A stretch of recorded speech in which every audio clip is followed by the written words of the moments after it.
He'd learned to identify engine sounds over 40 years in the garage.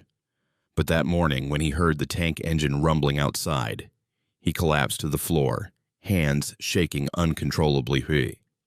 And his 20-year-old assistant finally understood who his boss really was. Welcome to Human Stories. Before we begin this powerful tale of hidden service and silent sacrifice, tell me in the comments what city you're watching from today. And if you believe stories like this deserve to be heard, hit that subscribe button and help us keep these voices alive. At exactly 7:30 a.m., like every morning for the past 30 years, Frank Martinez unlocked the doors to Martinez Auto Repair. At 65, he was still a strong man, medium build, completely gray hair, but hands that never trembled when they held a wrench. His fingers were permanently stained with motor oil, his nails always clean despite the work. The shop was small, but organized. Every tool had its place.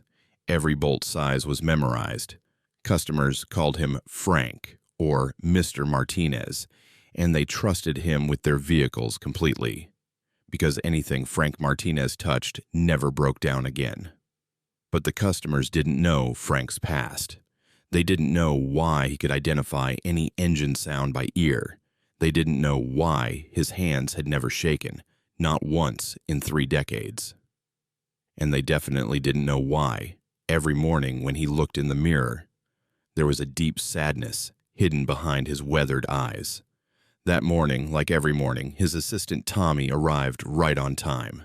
20 years old, community college student, working part-time to pay for school. He was energetic, talkative, curious about everything. "Morning, Mr. Martinez," he called out as he walked through the door. Frank just nodded, same as always. "What we got today?" Tommy asked, rubbing his hands together. "That Chevy Silverado in the corner needs brake pads. You can handle that," Frank said, sipping his black coffee from the same mug he'd used for 15 years. Tommy got to work. Frank popped the hood on an old Ford F-150. The engine sound, that sound always took him somewhere else. But today, he didn't know that among those familiar engine sounds, another sound would break through and shatter the carefully constructed wall he'd built around his past. It was 9:15 a.m. Tommy was wrestling with the Silverado's lug nuts while Frank examined the Ford's engine. Outside, there were the normal sounds of Riverside, California. Cars, trucks, the occasional motorcycle. And then it came. From far away, very far away. Heavy, powerful, metallic. The unmistakable sound of tank treads on asphalt. The unique roar of an M1 Abrams main battle tank. The AGT 1500 turbine engine's distinctive whine mixed with 1,500 horsepower of raw American steel. Frank's wrench froze mid-turn. His heart started racing. His breathing became shallow. His eyes locked on the open garage door. The sound was getting closer. Must be a military convoy from March Air Reserve Base transporting equipment. But for Frank, this wasn't just a sound. This sound took him back 35 years. To 1989, to the Saudi desert, to that scorching day when, "Tank Commander, enemy contact, 2 o'clock. Gunner, Sabot tank." "On the way." The voices started echoing in his head. His hands began to shake. The wrench slipped from his grip and clattered to the concrete floor. Tommy looked up. "Mr. Martinez, you okay?" Frank couldn't answer. The tank sound was closer now, rolling past the shop. Engine roar, track noise, the hydraulic whine of the turret system. And suddenly he collapsed. "Mr. Martinez, Mr. Martinez." Tommy dropped his tools and rushed over. Frank was sitting on the floor, back against the wall. His hands were shaking uncontrollably. His eyes were open, but seeing nothing. His breathing was ragged, making a rattling sound. "Mr. Martinez, what's happening? Are you sick?" Frank's lips moved, but no sound came out. Then he started mumbling, "Grid reference. Grid reference. Bravo 2, respond." Tommy was confused. Grid reference. Bravo 2. What was he talking about? The tank sound was fading now, but Frank was still shaking. His eyes filled with tears as he continued mumbling, Rodriguez, Rodriguez, report status. Jackson, where's your position? Who were these people? Tommy had worked with this man for 2 years, but he'd never heard these names. Frank lived alone, had no family that Tommy knew of. He never talked about his past. Mr. Martinez, let me get you some water, Tommy said, starting to stand. No. Frank was slowly coming back to himself. No, don't need it. He wiped his hands on his coveralls and slowly got to his feet. He looked in the small mirror hanging on the wall. The reflection staring back wasn't the 65-year-old mechanic. It was a 26-year-old tank commander. Mr. Martinez, do you know about tanks? Frank stopped. For 30 years, nobody had asked him a question like that. His eyes met Tommy's. Was this young man ready to learn the truth? Why do you ask? Frank said, his voice carefully controlled. You were talking about grid references and radio call signs. Bravo 2 and stuff. You sounded like you were in the military. Frank stood quietly for a long time. He was looking at Tommy, but he was also seeing 35 years ago. Those young faces, those friends he'd lost. Tommy, he said slowly, did you ever wonder about my past? Yeah, I wondered. But you never talked about it. I didn't talk about it because some things aren't meant to be talked about. They're meant to be lived, carried, and borne in silence. Tommy moved closer, curious. Mr. Martinez, were you in the military? Frank took a deep breath. He looked at the car photos hanging on the walls of his shop, but in his eyes there were different images. Desert, mountains, war. Military? He smiled sadly. Yeah, Tommy, I was military. When? Where? 1987 to 1995. 8 years. First Gulf War, Operation Desert Storm. Tommy's eyes widened. Desert Storm. The tank battles, the stories he'd heard. What was your job? Frank's eyes misted over. I was a tank commander, Tommy. M1 Abrams. Steel on steel. Silence. Only the distant sounds of traffic could be heard. Tommy couldn't believe it. This quiet, gentle mechanic had been a tank commander. That sound, the one I just heard, that was an M1 Abrams engine, 35 years later, and I can still identify it. I can't forget that sound. I'll never forget it. Mr. Martinez, Tommy said gently, if you don't want to talk about it. No, Frank interrupted. Maybe it's time. Maybe it's finally time. He pulled up a chair from the small office area, sat down. His hands weren't shaking anymore, but there was a deep weariness in his eyes. February 1991. I was 26 years old, staff sergeant. They gave us a special mission, Operation Desert Saber, the ground offensive. Tommy held his breath, listening. My tank was Charlie 6. My crew was 3 men, Rodriguez, Jackson, and Williams. They were my brothers. We shared that tank, shared the risk, shared the fear. What happened to them? Tommy asked, then immediately regretted the question. Frank's face darkened. Rodriguez. His voice trembled.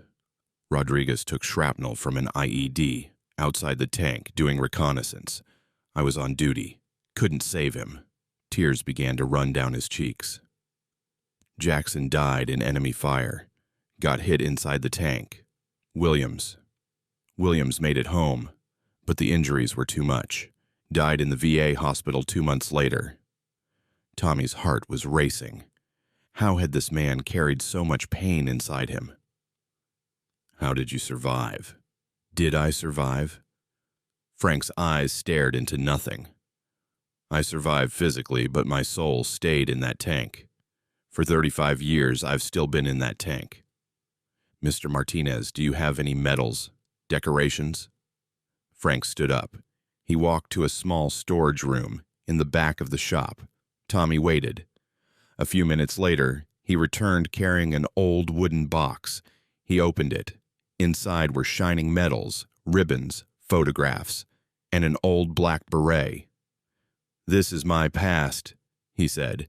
"Every medal tells a story. Every ribbon represents a loss." Tommy looked into the box. Combat action ribbon, bronze star, purple heart, and old black and white photographs.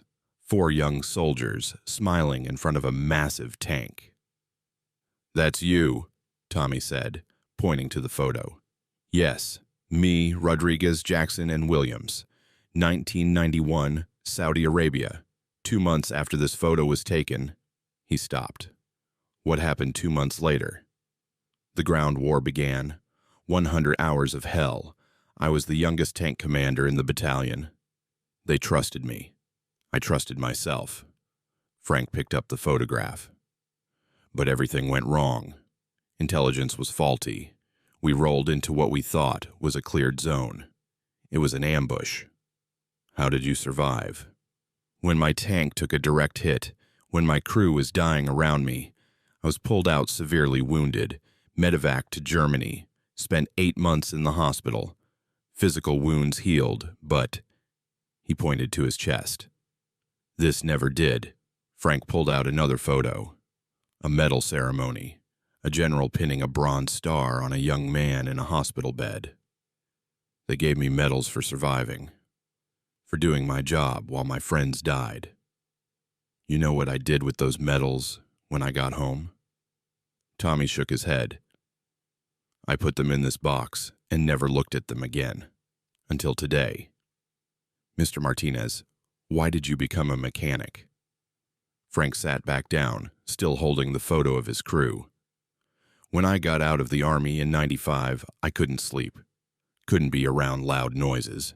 Every time I heard a truck backfire, I hit the deck. PTSD, they called it. But back then, nobody talked about it. You just dealt with it." He looked around the garage. "I found this place. Working with engines was peaceful, predictable. You fix what's broken, and it stays fixed. Not like war." "Did you ever go to the VA?" "For the first few years, but talking about it made it worse, so I stopped. I came here every day, fixed cars, went home, and tried not to dream." Tommy noticed something in the box, a folded American flag. "What's that flag for?" Frank's voice dropped to a whisper. "That's Rodriguez's flag. From his funeral. His mother gave it to me.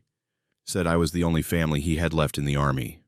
The silence stretched between them. Tommy was beginning to understand the weight this man had been carrying. "Mr. Martinez, do people know about your service?" "Nobody knows. Not my neighbors, not my customers, not even you, until today. I never wanted anyone to know." "Why not?" Frank's eyes hardened. "Because I don't want their thanks. I don't want their hero talk. I'm not a hero, Tommy.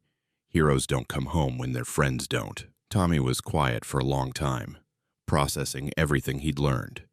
His boss, the quiet mechanic who taught him about cars and life, was a combat veteran, a tank commander who'd lost his entire crew.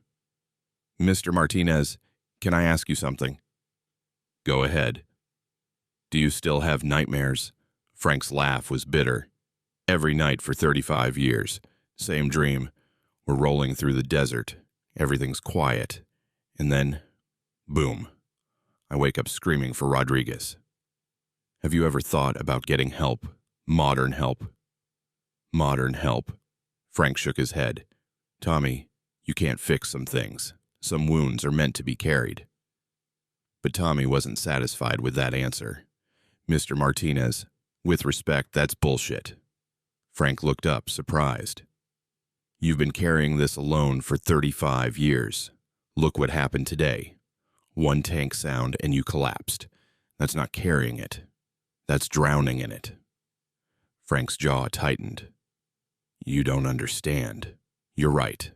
I don't understand war, but I understand pain, and I understand that hiding from it isn't the same as dealing with it."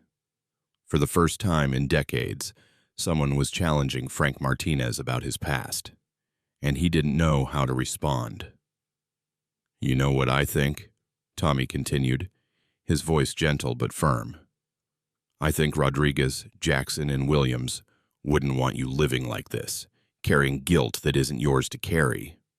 Frank's eyes flashed with anger. "Don't you dare tell me what my dead friends would want." "Okay, fair enough. But tell me this. If you died tomorrow, what would you want people to remember about Frank Martinez, the broken veteran hiding in a garage, or the tank commander who served his country and came home to build something good?" Frank stared at Tommy for a long moment. This 20-year-old kid, barely old enough to drink, was cutting through 35 years of carefully constructed walls with simple questions. "You don't know what you're talking about," Frank said, but his voice lacked conviction. "Maybe not, but I know what I see. I see a man who taught me how to work with my hands, who pays me fairly when he doesn't have to, who stays late to help customers even when they can't afford the full bill. That's not a broken man. That's a good man who's been telling himself a bad story." Frank looked down at the photo in his hands. Rodriguez's young face smiled back at him. 22 years old, kid from El Paso with dreams of being a teacher after the army. "Rodriguez wanted to teach kids," Frank said quietly. "What about Jackson and Williams?" "Jackson wanted to be a cop. Williams wanted to own a garage someday. Like this one." Tommy nodded. "So in a way, you're living Williams' dream. Doesn't that count for something?" Frank was quiet for several minutes. Outside, the sounds of Riverside continued. Cars, trucks, the normal rhythm of civilian life. But inside the garage, something was shifting. "Tommy," Frank said finally, "what made you ask me about the tanks today?" "The way you reacted, the things you said, but also, I've wondered for 2 years why you know so much about engines, why you can fix anything, why you never get frustrated, never lose your temper. That's not normal mechanic behavior." Frank almost smiled. "Military training. In the tank course, you maintain your own engine. Lives depend on it. See? That's exactly what I mean. You've been using your military skills to help people for 30 years. You just never connected the dots." Frank stood up and walked to the garage entrance. He looked out at the street where, an hour ago, the tank convoy had passed. "You know what the hardest part is?" he said without turning around. "What?"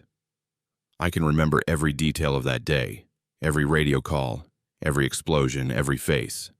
But I can't remember what Rodriguez's voice sounded like." Tommy joined him at the entrance. "Maybe that's why you need to start talking about them, before you forget everything else." Frank turned to look at his young assistant. "You really think I should get help?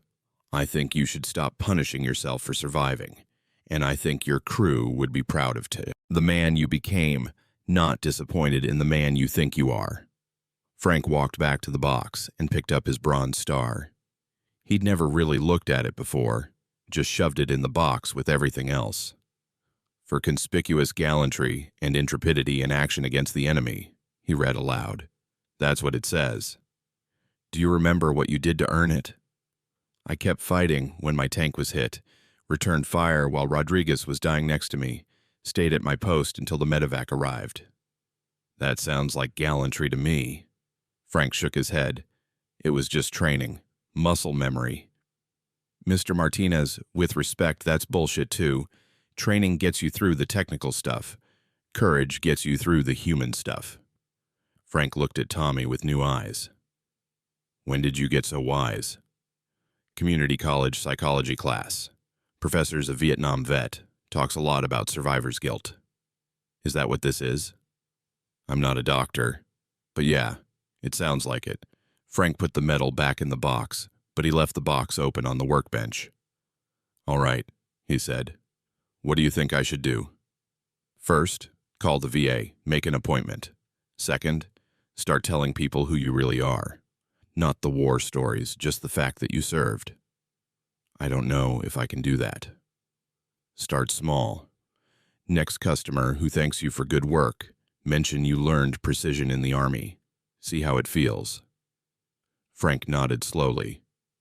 And the nightmares?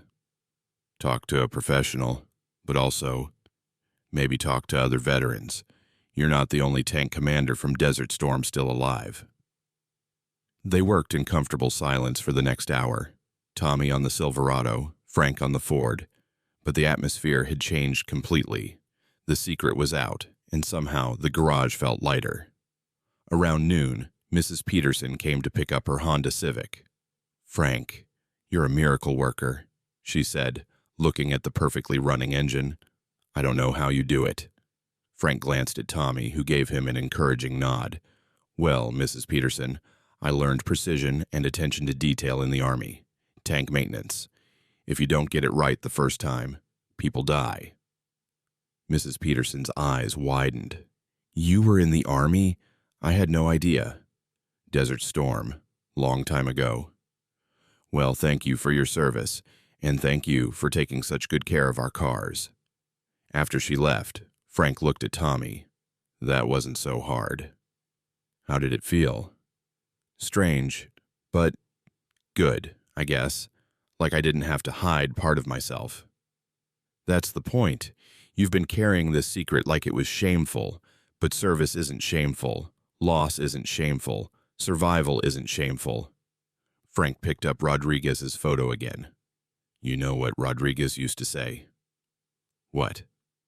He'd say, Sarge, if something happens to me, don't let them forget I was here. I think I forgot he was here. But now you're remembering. Yeah, now I'm remembering. Tommy arrived at the garage to find Frank already there, as usual, but something was different. There was a new photo on the wall next to the calendars and parts catalogs. 4 young soldiers in desert camouflage, standing in front of an M1 Abrams tank. Morning, Mr. Martinez. Morning, Tommy. Hey, I got something to tell you. What's that? I called the VA yesterday, set up an appointment with a counselor, and I joined a veterans group, Desert Storm Tank Crews. We meet every Tuesday. Tommy grinned. How do you feel about that? Scared as hell, but also relieved, I guess. Turns out I'm not the only tank commander who's been hiding in a garage for 30 years. They both laughed. Oh, and Tommy, I'm thinking about putting a small sign out front. Martinez Auto Repair, veteran owned. What do you think? I think Rodriguez, Jackson, and Williams would be proud. Frank nodded, looking at the photo. Yeah, I think they would be too. Outside, the sounds of Riverside continued. Cars, trucks, the occasional motorcycle. But if another tank convoy rolled by, Frank Martinez would be ready. Not because he wasn't afraid, but because he was finally brave enough to face his fears. Some men carry their past in silence. Others learn to carry it with honor. The difference isn't in what happened to them. It's in what they choose to do with what happened. Frank Martinez chose to stop hiding, and in doing so, he finally came home from a war that ended 35 years ago. Have you ever met someone like Frank?